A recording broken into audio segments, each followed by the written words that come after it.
Joined here by Ed Jaffa. Thanks for joining us, Ed. Personal trainer. Not sure that's what you do. What sort of age did you get into fitness, really?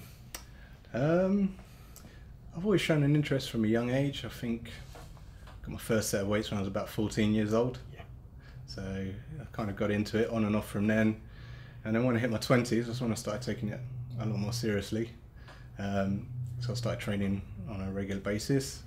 And really got hooked on it, to be honest. I started putting on size, my muscles were growing, so I was quite happy, as any guy would be. And yeah, it's just the bug has stuck with me ever since. Yeah. So at that age, you sort of enrolled in a local gym, or you just got yourself some weights and things? Well, when I was a kid, like I say, I got my first set of weights when I was, I think it was my 14th birthday. Yeah. So just started lifting casually at home. Got myself a pull-up bar across my door. So started doing my pull-ups, press-ups, you know, usual boy things that we all do. Yeah, and got into it from that. And then obviously the time came, you thought I'd move into the gym, and obviously it just spiraled from there, I imagine. Yeah, definitely. I got to an age where, you know, I wanted to get better at what I was doing, so I moved on into the gyms, kept progressing and making improvements every year. And yeah, I've been doing it ever since, and been training for I think about 13 years now, so a while. And it was only sort of this past year gone, 2013, I finally decided to compete as a fitness model after sort of all these years of training. So just sort of taking it to the next level now. Yeah, and how in competitions there? Yeah, I've just done 2013, just done 3 shows. Miami Pro was the first in July, which I placed second, so I did pretty well in the first one. Then went on to TFE in September, and most recently I did the WBFF European Championships at the O2 in London, November just gone. Yeah. So really enjoy it, it's good fun. That's great. And there's sort of different weight divisions within? Yeah, I do. I did fitness model under 75 kilos, so hope to up my size a little bit for next year possibly. So I'm gonna put on a little bit of weight now and see if I can bring a slightly bigger physique to next year's shows. Say for example myself, that would be funny if I decided to enroll. Is that like a weekly sort of you come along weekly into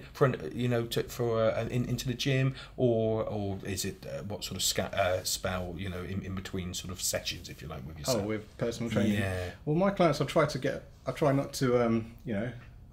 clients in with me as much as possible, because at the end of the day, if they want serious results, you've got to train on a regular basis. I mean, for myself, when I'm leading into a show, I'll end up training around sort of 6 days a week, twice a day, sometimes even 3 times a day, really to put that effort in to get to the level I want to be. I'm not saying everyone needs to get to that level, but if you want, at least sort of 3-4 times a week in a gym, if you want to see some noticeable results and health benefits, then I think you need to put in the time. It's like anything. If you want to achieve something, you've got to put in the effort, got to put in the work. And I suppose when they leave you, it's what they do in between. Exactly. It makes a difference if they're going to go out eating. Exactly. They might see me for 2-3 hours a week, but what are they doing with the rest of those hours in the week that's more important as well. And obviously, I do a lot of nutrition planning as well for my clients, because I don't want them to, as soon as they've left me, I don't want them to nip over to the road to the local fast food joint and blow it all out the window, to be honest. That's it. So literally, you give them a whole week, a fortnight, whatever. This is what you got to do. Stick to this, and then analyze it. Absolutely, I work quite, like I say, the clients I do have, I work quite intensively with them.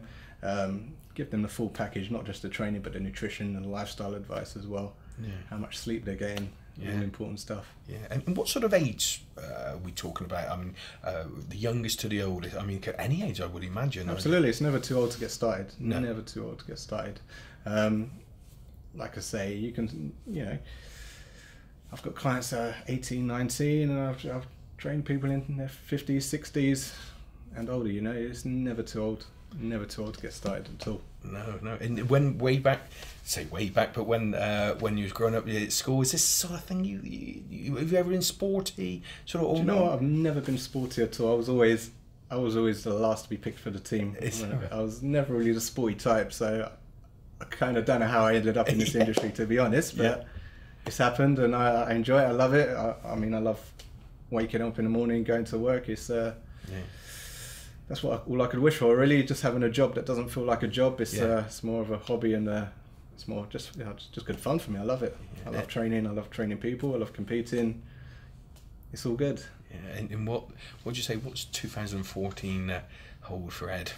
What do you think? Well, just want to progress from what I've achieved in 2013. Like I say, it was the first year I stepped on stage and started competing. So I've got a buzz for it now. So I want to continue moving on to bigger and better shows. But it is a very demanding sport. The diet, the nutrition, it does take over your life quite a bit, especially on a competitive level. So I just want to take a little time out for the next sort of few months at least. As I say, sort of put on a bit of weight again, start eating some good food, and come towards the end of 2014, I think I'll be ready to hit the stage again. Yeah. So does that give you the buzz walking on the stage with all those people? Definitely. You're not on stage long. You're probably out there for your actual routine. Probably be less than a minute, but you probably be on stage for a few minutes just to hear the crowd sort of cheering your name. You hear a few of your family in the audience, a few friends and family cheering your name, and you hear the crowd going. It is such a buzz. It just makes all the months of dieting and training, it just makes it all worthwhile. Yeah. And what would be the ultimate goal?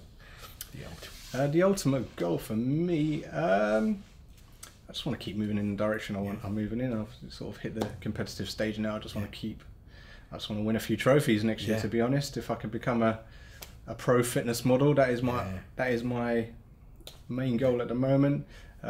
Personal training wise, I just want to keep my business going as well as it is at the moment, and start getting other people ready for competitions. Ideally, I mean, I like to work with a wide range of people, from just your average gym goer that wants to lose a little bit of weight to competitive athletes. So I like to work with everyone, just keeps my job interesting as well. Yeah, I suppose that would be what a boost, a reward would, if one of your somebody comes to you looking for help and advice, and then you see them on stage. That Definitely. would be great. That's apart from winning myself, that's just that's as rewarding. Yeah, and is there much TV coverage, or should there be? Do you think more TV coverage on for these events really? I don't think there's that much TV coverage in a minute, but I think fitness modelling is definitely a growing sport, because it's more of an attainable look. We all know about bodybuilding, Days of Arnold, Mr. Olympias. They got a lot of coverage, but not always attainable. I mean, all credit to those guys, but it's not always attainable to the average guy or girl. So I mean, fitness modelling has just made that kind of that kind of sport just more doable for the average person that wants to step on stage. You don't have to be massive or freakishly big or anything like that. You can just rock up with a good athletic body, which you still got to work very hard for, and you can still reap the rewards of and it is a very rewarding sport. Yeah, very demanding, but very rewarding at the same time. What products do you use for Biosynergy? The Biosynergy products I tend to use mainly for me, it would be the Way Better, which is their protein drink. I like to use that because basically it just delivers all those amino acids, all the protein I need to help my muscles repair, recover, and grow after a workout. And it's very rapidly. It's very rapidly digestible as well, so it digests nice and quickly, gets into the muscles, and kickstarts that recovery process as soon as possible after a workout, which is when you want it. Yeah, and have you tried any of the other products at all, or is it just mainly that one? That's the main one I use. I have used Firmogen as well, which is a fat burning product. Sometimes I'll use that if I'm getting ready for a show. That will just give me that little boost when I hit sort of like a sticking point in my diet. I might use a Firmogen just to give me that extra, just give me that kickstart again, and just get my metabolism going, and just help me shed those final few pounds of body fat. Yeah, and I would imagine, obviously, with their products, obviously, say for yourself, maybe removing a little bit of body fat, and for some, the opposite, to actually put on weight, so it works both ways, obviously trying to get to a certain weight if you're going to go and, say, compete. Absolutely, yeah. I mean, like I say, with the Way Better, it's quite a versatile product, so it is literally, it's fat-free, and it's carb free as well. It doesn't have any carbs or sugar in it, so it's literally just protein. So you could use it to help you lose weight if it's part of a low carb, low calorie diet, or you can use it to weight gain. Like I said, it's protein. You can add in other foods with it as well to help boost the calories. That's great. Well, thank you very much for your time there, Ed, and best of luck for the future. Pleasure. Thank you. Thank you.